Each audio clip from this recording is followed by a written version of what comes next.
The memories of the siege still linger in my mind like the acrid smell of smoke and charred wood. It's been nigh on a fortnight since the city walls were breached, and our once thriving town is now nothing but a smoldering ruin. I'm just a humble peasant, eking out a living from the land, but even I've had to adapt to survive. As the enemy army approached, I knew that life as we knew it was about to change forever. The Lord's men-at-arms had long since fled, leaving us common folk to fend for ourselves. Our crops were still green, our stores of grain and flour aplenty, but I knew that wouldn't last long. The siege engines groaned into action, pounding away at the city gates with relentless ferocity. I recall the first day like it was yesterday. The sun beat down upon us as we huddled together in fear. Some folks tried to flee, but where could they go? The surrounding countryside was just as devastated as our town. I knew that if we stayed, we'd likely meet a similar fate. So I did what any self-respecting peasant would do. I scavenged. With my trusty cart and a few tools, I set out to see what the enemy had left behind. Their camp was a sprawling mess of tents, provisions, and discarded gear. I managed to snag some decent bread, cheese, and a jug of ale, which, let me tell you, was more than welcome after weeks of rationed water. The real prize, though, was their abandoned stores of salted meat, the kind that would last for months if properly preserved. As the siege dragged on, I found myself taking on odd jobs to help those in need.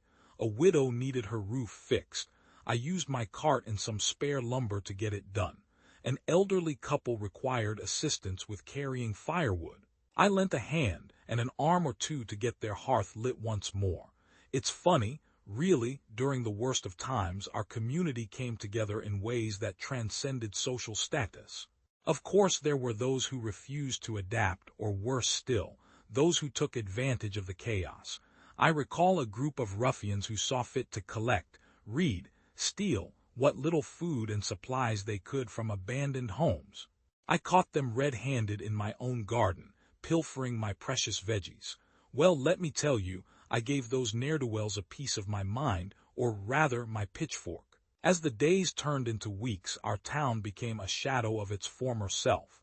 Buildings lay in ruin, and what few structures remained were hastily constructed from scavenged materials. We learned to make do with what we had, patching up holes in the walls, using makeshift curtains to shield ourselves from prying eyes and occasional cannon fire, and making the most of our meager rations. The siege raged on for months, but I knew that eventually, or so I hoped, it would end. And when it did, I was ready. Not just physically prepared with my trusty cart and tools, but also mentally steeled from all we'd endured. The world might be a changed place, but our town's resilience had been tempered like fine steel in the fire. I returned to my humble abode, what remained of it, that is, and surveyed the damage. My garden was scarred but not destroyed.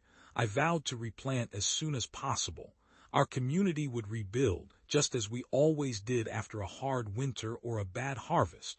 We'd learned to survive on our own terms, even when the world around us seemed determined to crush us.